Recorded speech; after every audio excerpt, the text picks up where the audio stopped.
આજે આપણે જે વિષય પર શીખવાના છે, વિષયનું જે શીર્ષક છે એ શીર્ષક છે ધીરજ, એટલે કે પેશન્સ. અને ધીરજ એ શું છે પહેલાં આપણે સમજવાની કોશિશ કરીએ.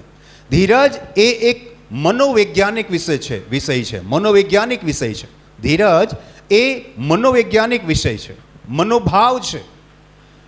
અને ધીરજ એ મન અને બુદ્ધિને લગતો ભાવ અને વિષય છે. મન અને બુદ્ધિ બંનેને લગતો વિષય છે અને એની અસર આત્મા, પ્રાણ અને શરીર એટલે કે આપણા સમગ્ર જીવન પર એની અસર પડે છે.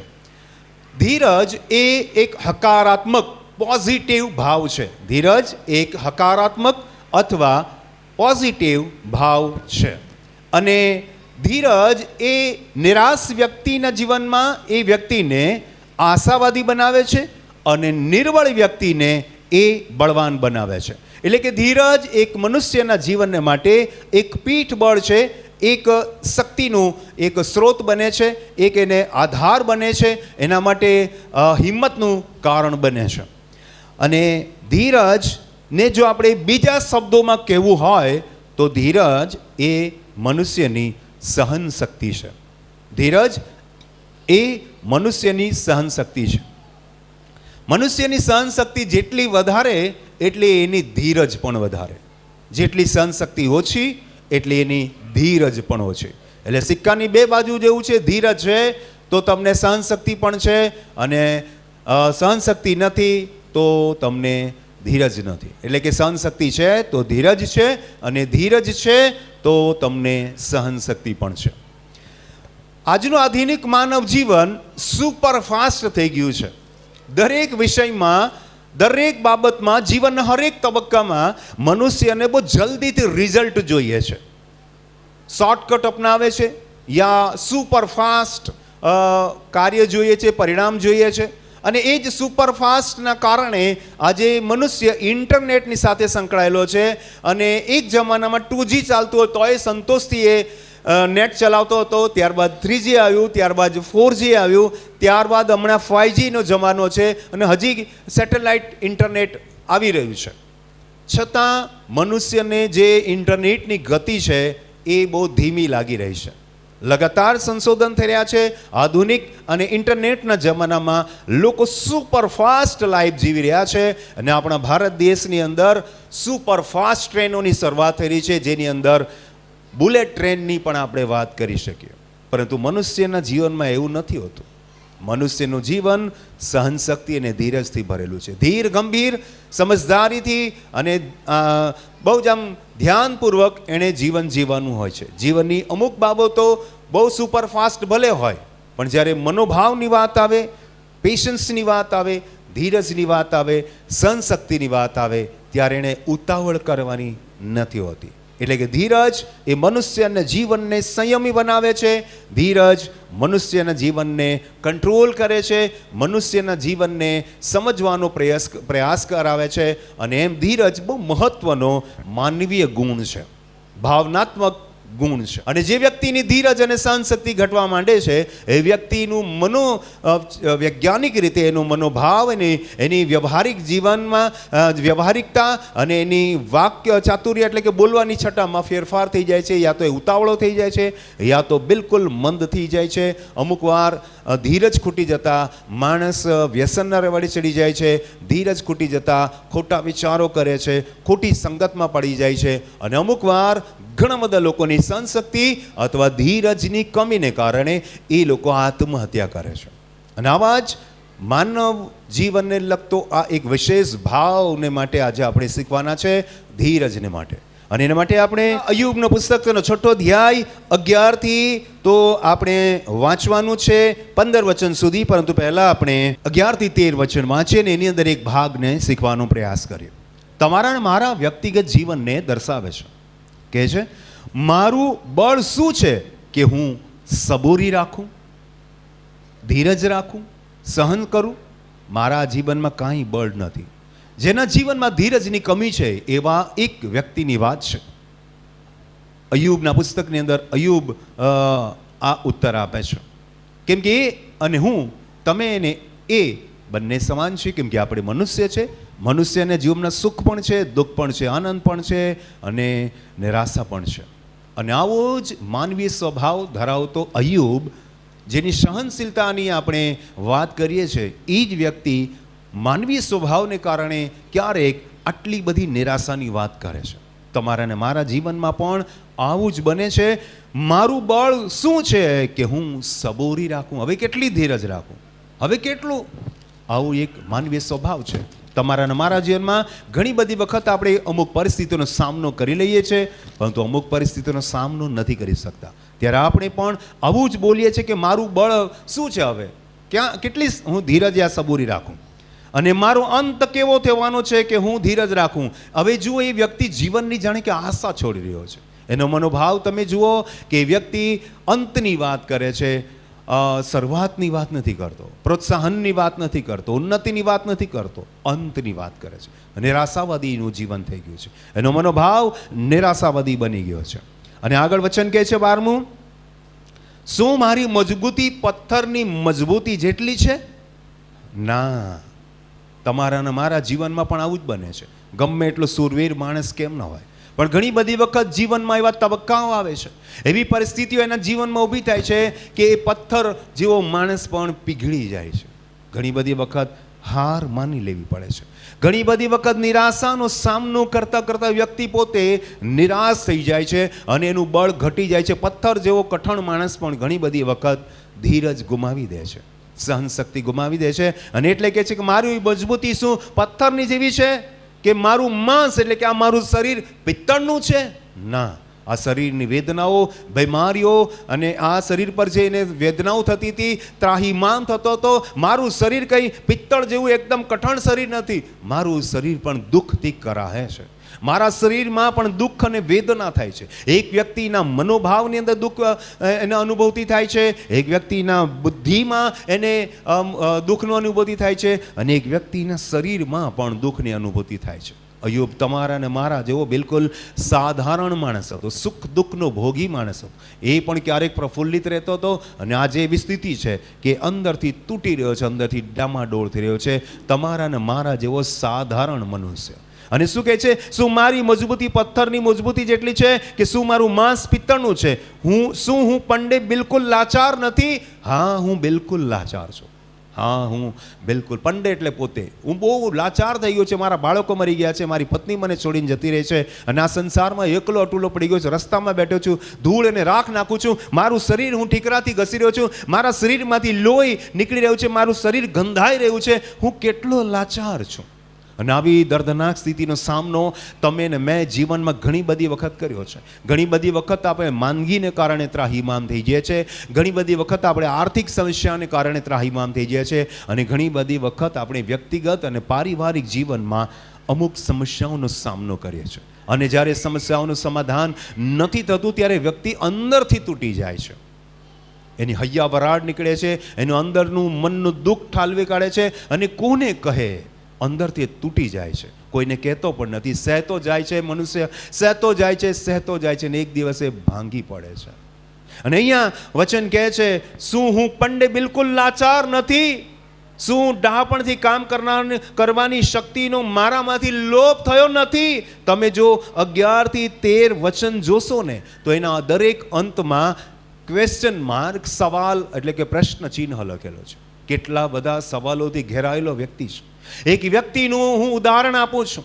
એક સાધારણ તમારા અને મારા જેવો સુખ દુઃખનો ભોગી વ્યક્તિનું હું ઉદાહરણ આપું છું કે એને પણ સુખ દુઃખનો અનુભવ થાય છે, અંદરથી તૂટી રહ્યો છે, બીમારીનો સામનો કર્યો છે, બરબાદીનો સામનો કર્યો છે, બાળકો બધા મૃત્યુ પામ્યા છે, બધું લૂંટાઈ ગયું છે, ઢોર ઢાક ને બધું જ ખતમ થઈ ગયું છે. અને એટલું જ નહીં, એનું શરીર પણ રોગિષ્ટ બની ગયું છે, ગંધાઈ રહ્યું છે, લોહી નીકળી રહ્યું છે. અને આવી માનસિક, શારીરિક અને આર્થિક સ્થિતિનો સામનો કરી રહ્યો છે, અને અંદરથી તૂટી રહ્યો છે. અને એટલું જ નહીં વાલા ભાઈ બહેનો, 14 અને 15મું વચન કહે છે કે નિરાશ થયેલા માણસ પર, એ અત્યારે નિરાશ થઈ ગયો છે. એ પોતાનો દાખલો આપે છે કે મારું જીવન અત્યારે બધી જ બાજુથી હું ઘાયલ થઈ ગયો છું. માનસિક રીતે, શારીરિક રીતે, આર્થિક રીતે, પારિવારિક રીતે પોતાની પત્નીને ગુમાવી દીધી છે, પોતાની પત્ની જતી રહી છે એને છોડીને, અને 10 બાળકો એને મૃત્યુ પામ્યા છે. આ સંસારમાં એકલો અટુલો થઈ ગયો છે. છે દુઃખી અને લાચાર અને દર્દનું અનુભવી વ્યક્તિ. અને તમને લાગે છે આ અય્યુબની કહાની નથી,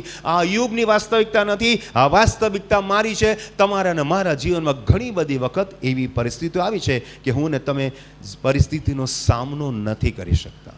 પરંતુ શું કહે છે?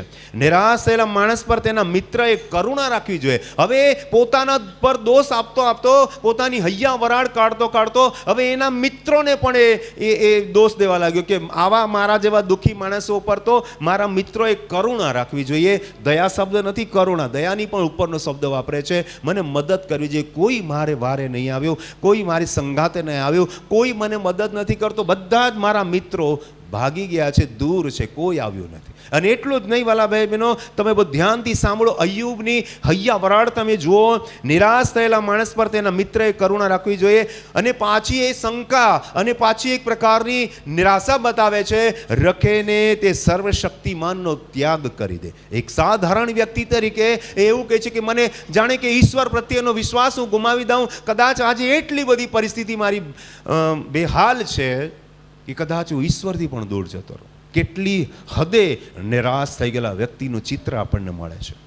કદાચ હું ઈશ્વરને પણ ભૂલી. અને એટલા માટે મોટા ભાગના લોકો જ્યારે દુઃખ દર્દની પરાકાષ્ઠા આવી જાય છે, સહન શક્તિ ઓછી થઈ જાય છે, ધીરજ ખૂટી જાય છે, ત્યારે ઈશ્વરને દોષ આવે છે કે પ્રભુ આવું મારી સાથે કેમ? આ બધા દુનિયાના લોકો સુખી અને સંપન્ન છે, પણ હું જ કેમ દુઃખી, હું જ કેમ બીમાર, હું જ કેમ એકલો, હું જ કેમ ઘાયલ? અને આ દરેક વ્યક્તિની વાણી છે, આ દરેક વ્યક્તિના મનમાંથી નીકળતી મનોભાવ છે. અને ધીરજ એક મનોવૈજ્ઞાનિક વિષય છે, મનોવૈજ્ઞાનિક ભાવ છે. આ અય્યુબની નથી કહાની. જે અય્યુબની કહાની છે, તમારી ને મારી પણ દાસ્તાન છે, તમારી ને મારી પણ આ ચિત્ર છે. અને આગળ શું કહે છે? 14મું વચનમાં આગળ શું કહે છે? 15મું વચન. અને 15મું વચન કહે છે, મારા ભાઈઓ નાળાની માફક ઠગાઈથી વર્ત્યા છે. નાળું એટલે શું?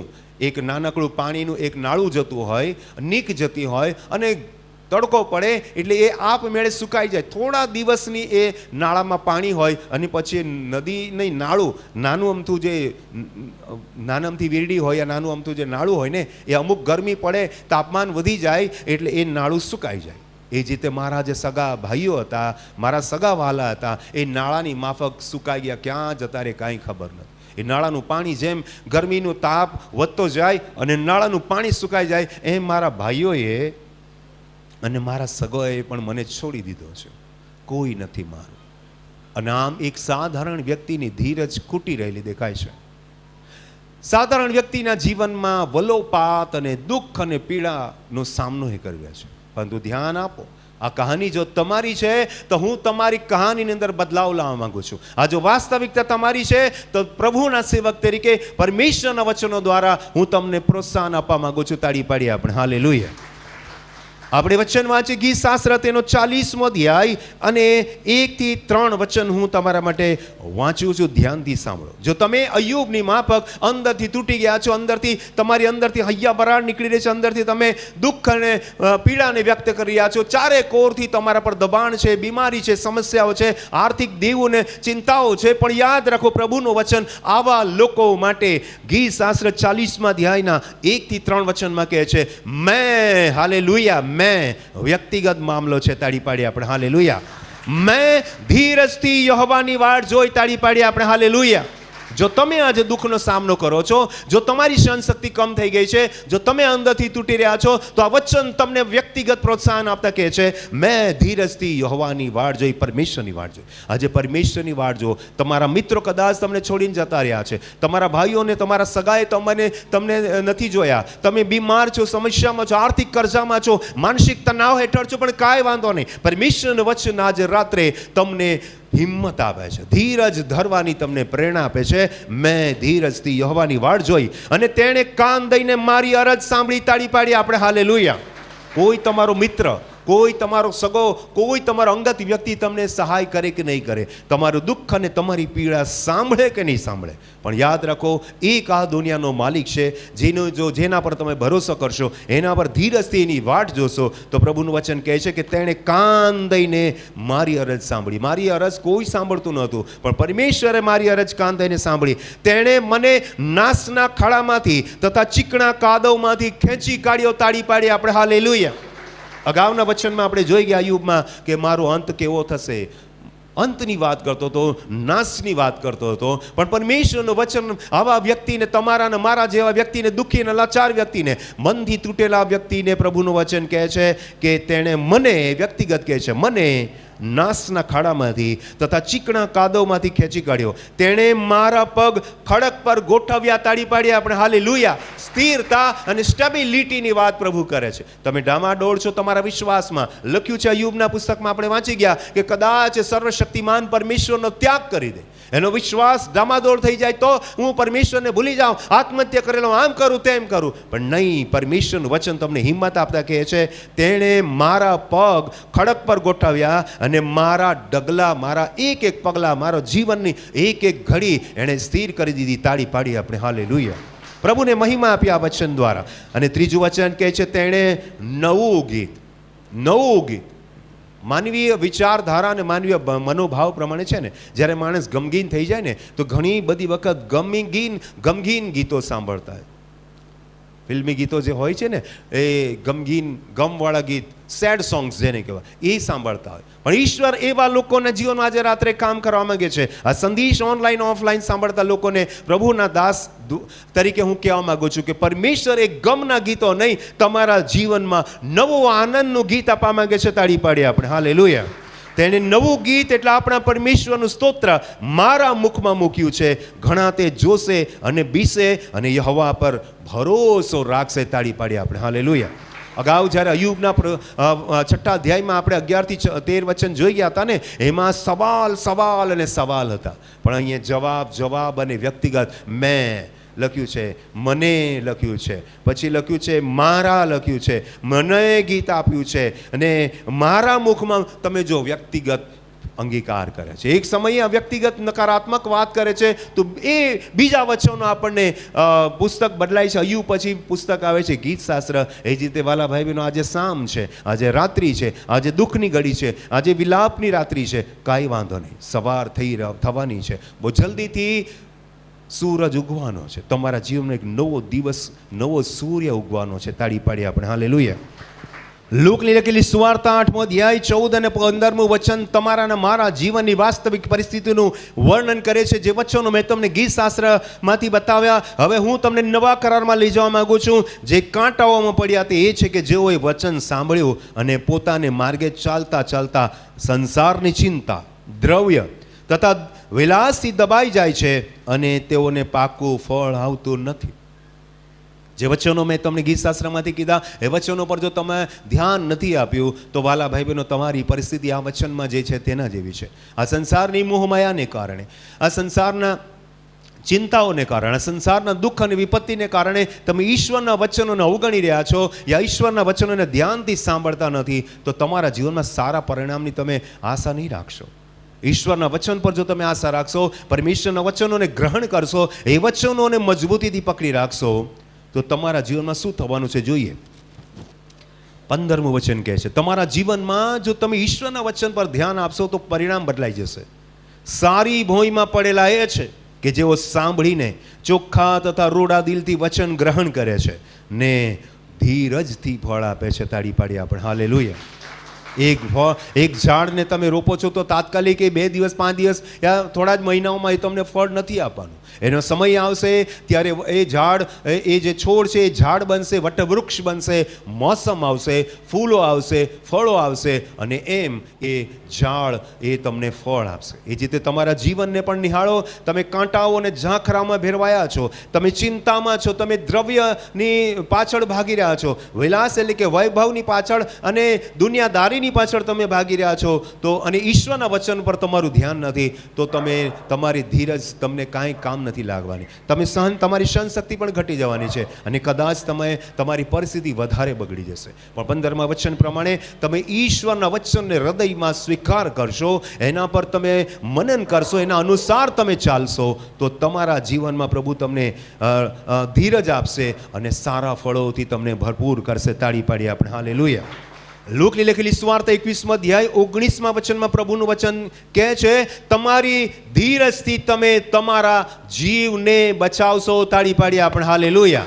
જેમની સહન શક્તિ ઘટી જાય છે, જેમની ધીરજ ઘટી જાય છે ને, એમનો જીવનનો બહુ જલ્દીથી અસ્ત થઈ જાય છે. કેમ કે તેઓ યા તો વ્યસનને રવાડે ચડી જાય છે, બોરી સંગતને રવાડે ચડી જાય છે, યા તો પછી આત્મહત્યા કરી લે છે. પણ જે લોકો પ્રભુના વચનો પર વિશ્વાસ કરે છે, પ્રભુના વચનને મનન કરે છે, પ્રભુના વચન પર વિશ્વાસ કરીને ધીરજથી પોતાનું જીવન જીવે છે, એવા લોકો ધીરજથી જ્યારે જીવે છે તો એનું પરિણામ કહે છે, તમારી ધીરજથી તમે તમારા જીવને બચાવશો. હાલેલુયા. દરેક વ્યક્તિ બોલો હાલેલુયા. તમે તમારા આ વ્યક્તિગત જીવનને પણ બચાવવા માંગો છો અને અનંત જીવનમાં જવા માંગો છો તો તમારે ધીરજ રાખવી પડશે, સહન કરવું પડશે. આ દુનિયામાં બહુ બધી બાબતો છે કે જેને સહન કરવું પણ ઘણું અઘરું છે, પણ આપણે સહન શક્તિ વધારીએ અને મુશ્કેલીનો સામનો કરીએ, મનોવૈજ્ઞાનિક રીતે આપણે અંદરથી મજબૂત બનીએ, ધીરજ અને સહનશક્તિને આપણે જાગૃત કરીએ. યાકૂબના પત્ર તેનો 5મો અધ્યાય 7થી હું તમારા માટે વાંચું છું. માટે ભાઈઓ, પ્રભુના આવતા સુધી તમે ધીરજ રાખો. તાળી પાડી આપણે હાલેલુયા. તમારે બહુ ઝાઝી ધીરજ રાખવાની પણ જરૂર નથી, કેમ કે પ્રભુ ઈસુ પોતે કહે છે કે આઈ એમ કમિંગ સૂન, હું બહુ જલ્દી આવી રહ્યો છું. અને એ વાત પર વિશ્વાસ કરો, પ્રભુ બહુ જલ્દી આવી રહ્યા છે. પણ વચન પર વળગી રહો, વચન પર વિશ્વાસ કરો, પ્રાર્થના અને બાઇબલ વાંચનમાં અને મનનમાં લાગુ રહો, કેમ કે પ્રભુનું આગમન બહુ નજીક છે. તાળી પાડીએ પ્રભુના આગમનને માટે. હાલેલુયા. અને એટલા માટે પ્રભુનું વચન તમને હિંમત આપતા કહે છે કે પ્રભુના આવતા સુધી તમે ધીરજ રાખો. જુઓ, ખેડૂત ખેતરમાં થનારા મૂલ્યવાન ફળની વાટ જુએ છે અને પહેલો તથા છેલ્લો વરસાદ થાય ત્યાં સુધી તે ધીરજ રાખે છે. તમારા અને મારા જીવનમાં પહેલો અને છેલ્લો વરસાદ હજી આવવાનો બાકી હોય તો તમે ધ્યાનથી સાંભળો. પ્રભુના વચનનો વરસાદ તમારા જીવન પર આવવા દો. આ પહેલું વચન તમારા જીવનમાં આવી રહ્યો છે તો લગાતાર વચનનો વરસાદ થતો રહેશે અને યોગ્ય સમય તમે ફળવંત થશો. અને એટલા માટે પ્રભુનું વચન કહે છે, 8મા વચનમાં કહે છે, તમે પણ ધીરજ રાખો. હાલેલુયા. મેં તો ધીરજ રાખી, યાકૂબ કહે છે, પણ હવે તમે પણ ધીરજ રાખો. મતલબ વ્યક્તિગત જીવન તો મારા જીવનમાં તમે ધીરજ અને સહનશક્તિ રાખી પ્રભુની રાહ જોઉં છું, પ્રભુના વચન પર આધાર રાખું છું. યાકૂબ તમને પ્રોત્સાહન આપે છે કે તમે પણ રાખો. હાલેલુયા. તમને ને મને પણ એ સલાહ આપે છે, આશ્વાસન આપે છે, હિંમત આપે છે, પ્રોત્સાહન આપે છે.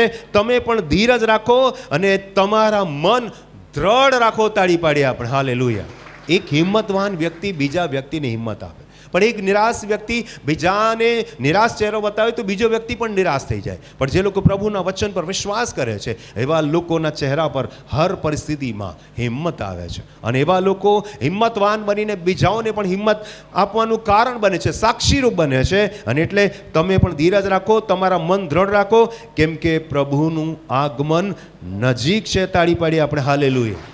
હજી તમને ખાતરી પણ આપે છે, હિંમતની સાથે સાથે ખાતરી પણ આપે છે. યાકૂબ એના પત્રમાં 5મા અધ્યાયના અંતિમ વચનોમાં કહે છે કે પ્રભુનું આગમન બહુ નજીક છે. હી ઇઝ કમિંગ સૂન. બહુ જલ્દીથી આવી રહ્યો છે. અને આગળ વચન કહે છે ભાઈઓ. શું કહે છે?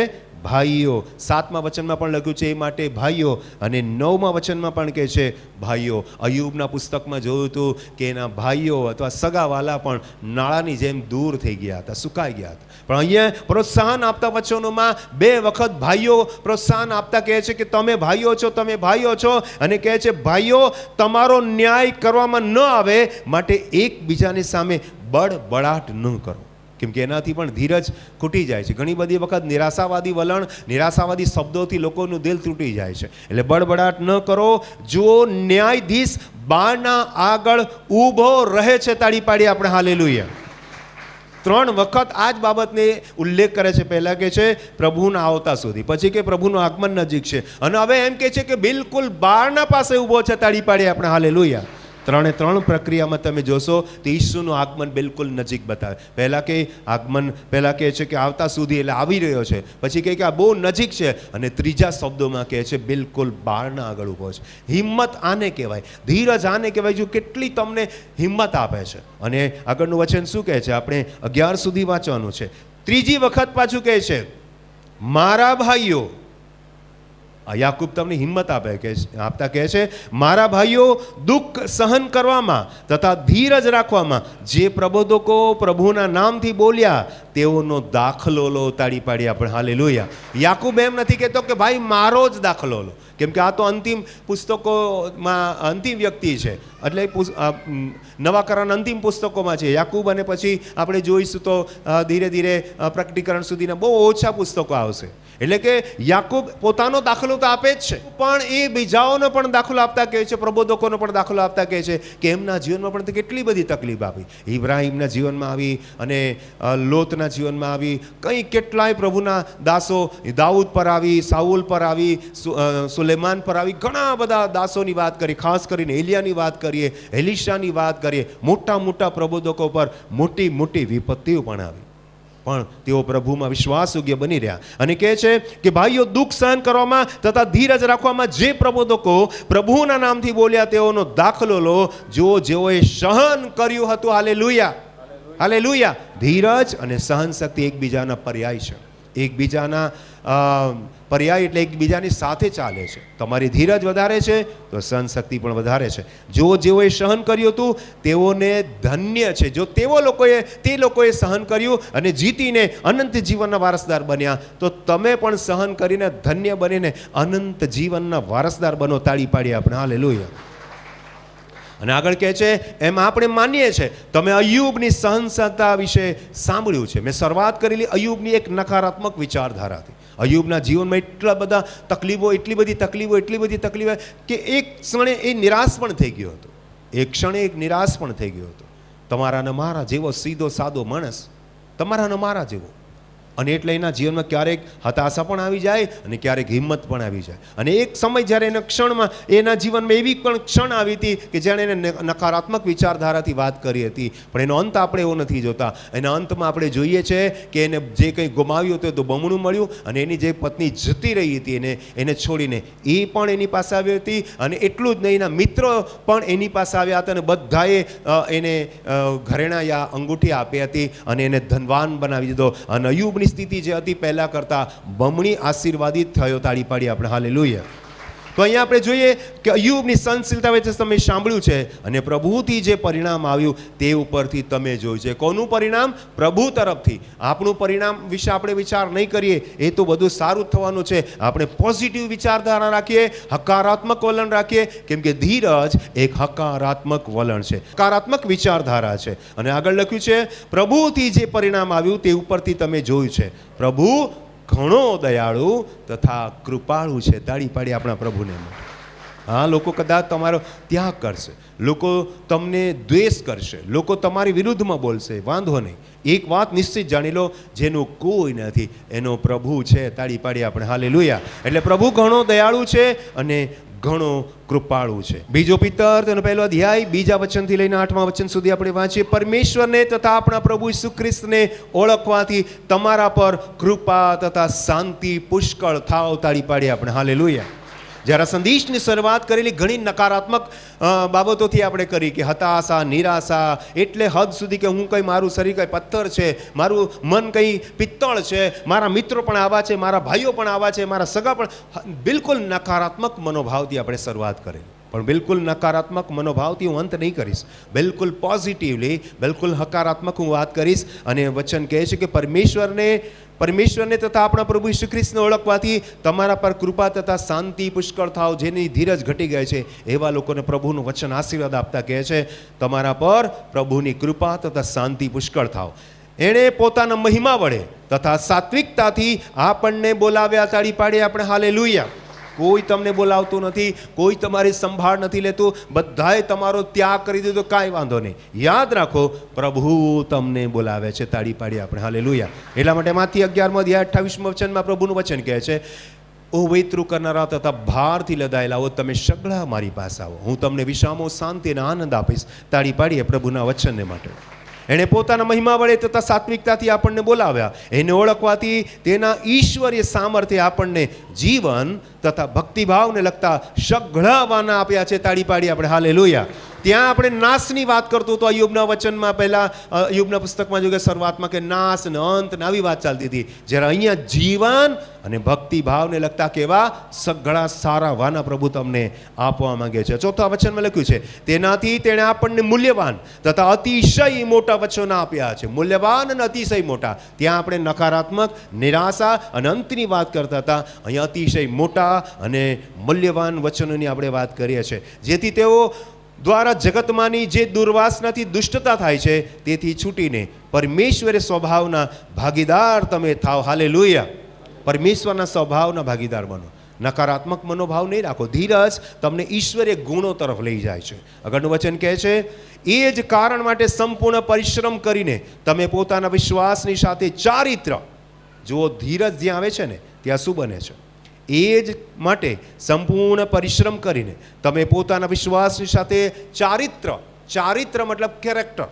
તમારી વાક એટલે કે બોલવાની છટા, તમારી વિચારવાની છટા, તમારી વાણી વ્યવહાર, ચારિત્ર, તમારું કેરેક્ટર.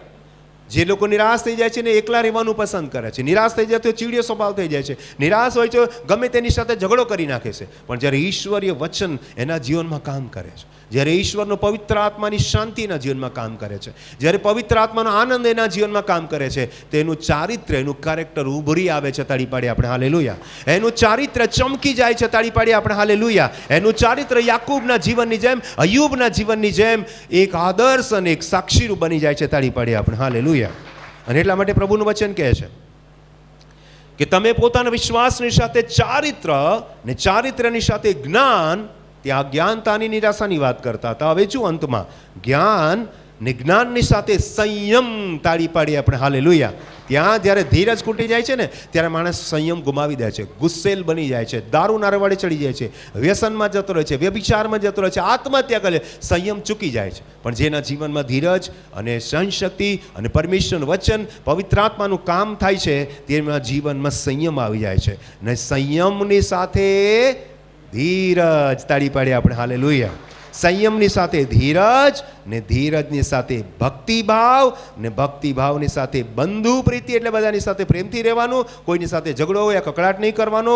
ને બંધુ પ્રીતિની સાથે પ્રેમ જોડી દો. તાળી પાડી આપણે હાલેલુયા. એવા લોકોના જીવનમાં પોતાના માટે પણ અને બીજાના માટે પણ પ્રેમ ભાવ જાગે છે. પેલો નિરાશાનો ભાવ જાગતો હતો, નફરતનો ભાવ જાગતો હતો, લડાઈનો ભાવ જાગતો હતો, આમ ગમે તેમ હેલફેલ બોલવાનો ભાવ જાગતો હતો, વ્યસનમાં જવાનો ભાવ જાગતો હતો. પણ હવે એમના જીવનમાં જ્યારે ધીરજ, પ્રભુનું વચન, પવિત્ર આત્મા કામ કરે છે ત્યારે એમના જીવનમાં પ્રેમ ભાવ આવી જાય છે.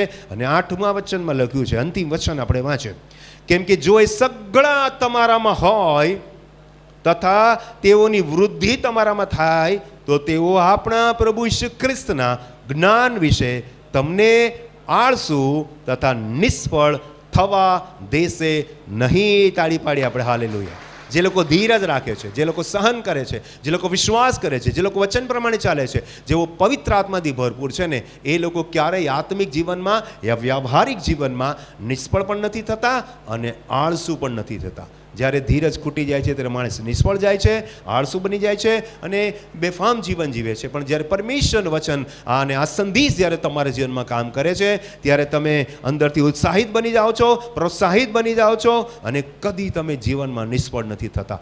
ગમે તે પરિસ્થિતિનો તમે સામનો કરી શકો છો. અને એટલે એક વાક્ય હું બોલીશ અને પછી આજનો સંદેશ સમાપ્ત કરીશ કે આપણે કહેવાની જરૂર છે કે હર હાલ મેં ખુશહાલ. બધા બોલો, હર હાલ મેં ખુશહાલ. આપણે હરેક પરિસ્થિતિમાં ખુશહાલ રહેવાનું શીખવું એ પરમેશ્વરના વચનો દ્વારા. પ્રભુ તમને ધીરજ, જ્ઞાન, બુદ્ધિ, સહનશક્તિ અને તમને આશા અને તમને હિંમત આપે, તમને પવિત્ર આત્માનું સામર્થ્ય આપે. આજના સંદેશ દ્વારા પ્રભુ આપ સર્વને પુષ્કળ આશીર્વાદ આપે. તાળી પાડીએ પ્રભુને મહિમા આપે. હાલેલુયા.